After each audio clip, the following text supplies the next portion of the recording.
All right, so for our given information, we know that the mass that we're dealing with is 60 kilograms, and we also know that our acceleration is 1.5 meters per second squared. It doesn't have a direction. It doesn't say that it's positive or negative or up or down, so we have to think about the context of the problem.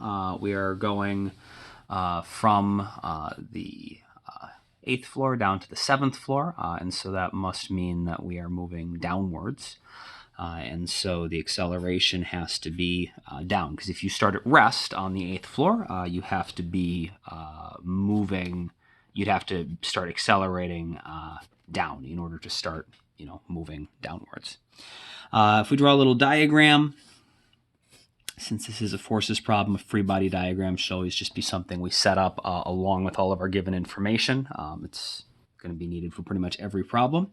We know the net force needs to be downwards because the acceleration is downwards.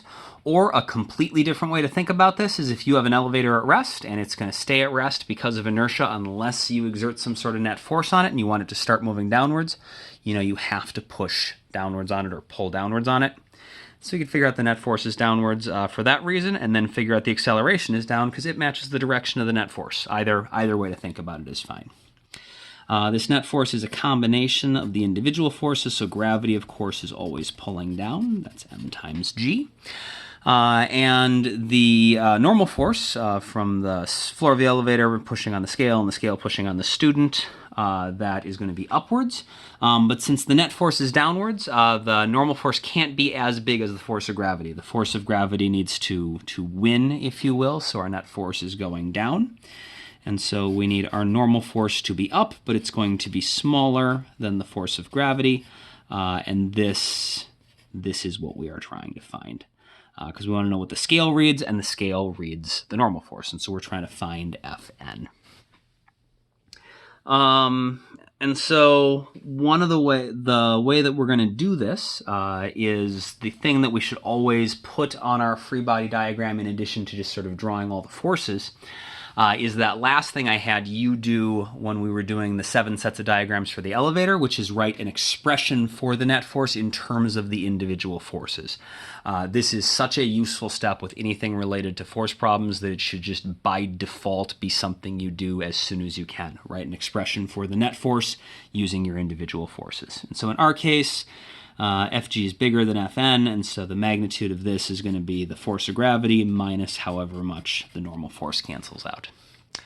And so now we can sort of see how we're going to get our solution.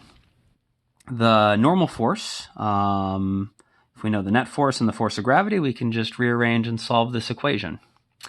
And the force of gravity, we should be able to find that. That's fine. That's just m times g, so 60 times 9.8 is 588 newtons. All right, we need to find the net force.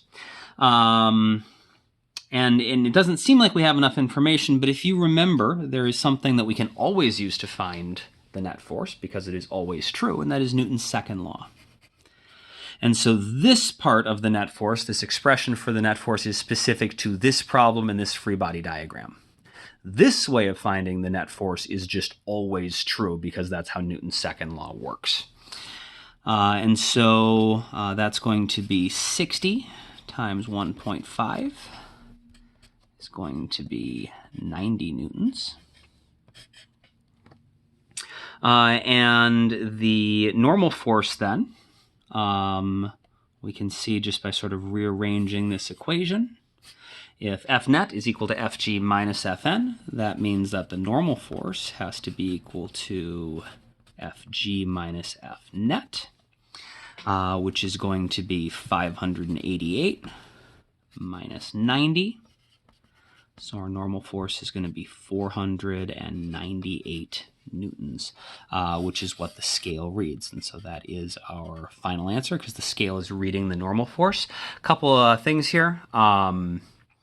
That should be consistent when you look at the diagram, like it should just seem reasonable. And so our force of gravity, we can see most of it is going to get canceled out because our net force is not, very big.